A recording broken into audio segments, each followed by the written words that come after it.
Well, hi everybody, welcome to part 3 of our studies in the book of Galatians. Today we're looking at chapter 2, verses 11 to 22. Now you need to understand firstly the war with the law. The big challenge to the gospel in Paul's day and in our day is actually the same. It's law-keeping, and Galatians is about the struggle between the true gospel for the free grace of God and law-keeping. Study 1 basically showed us the gospel of grace and Paul's concern that the Galatian Christians were deserting it. Study 2 examined Paul's claim to preach the true gospel and how he was attacked because he refused to bow to the pressures to circumcise Titus. In this next section of Galatians, we'll see Paul further explaining the enormous difference between law-keeping and the gospel. The difference is going to become apparent in a number of ways. But this letter deals with it chiefly in relation to circumcision and to food rules. Now, prior to writing Galatians, the two apostles, Peter and Paul, had actually had a clash in a place called Antioch, where the first Gentile church had met. The cause of this conflict was the relationship between the Jewish and Gentile Christians, and in particular, it was around Peter's decision to stop eating with the Gentile Christians when a pressure group from Jerusalem came, called the Judaizers. To understand something of Peter's background to this clash, we actually need to turn to Acts chapter 10, which is part of what you'll do tonight with your community group. By the time of Paul's letter to the Galatians, there were Christian Jews and non-Jews who had once been poles apart and were now calling each other brother and sister. But what sort of members of the Christian church could non-Jews be? Could they be full members? Could they only be associate members?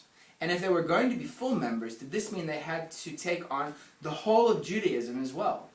Did that include that they had to be circumcised and they had to make sure that they didn't eat certain food and kept certain rituals?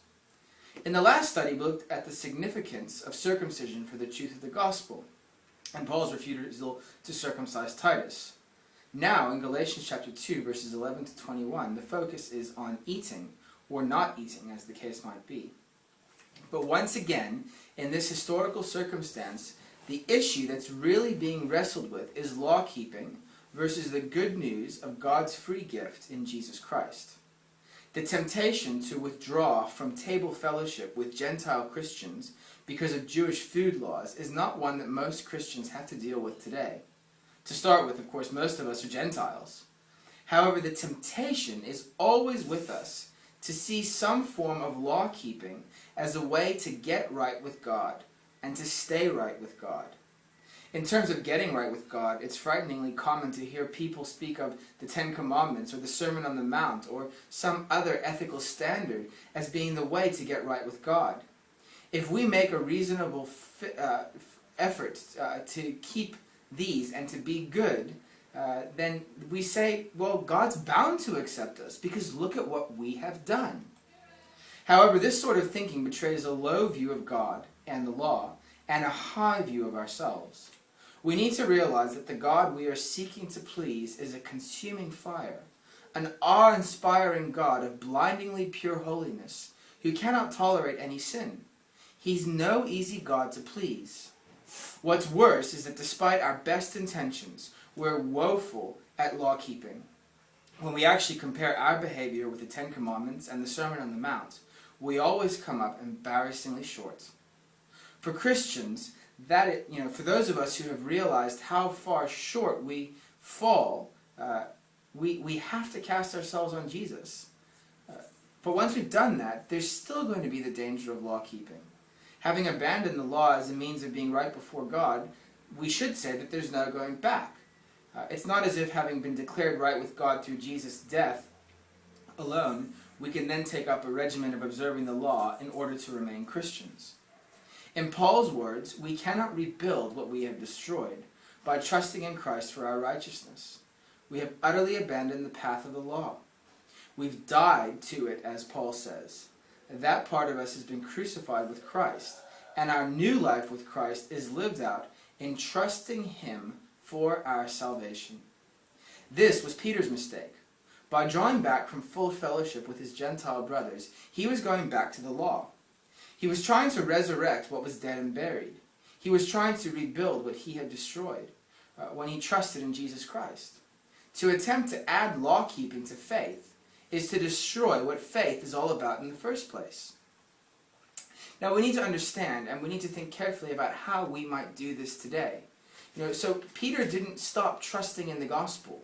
He still believed the gospel, but his practice had stopped lining up with the gospel.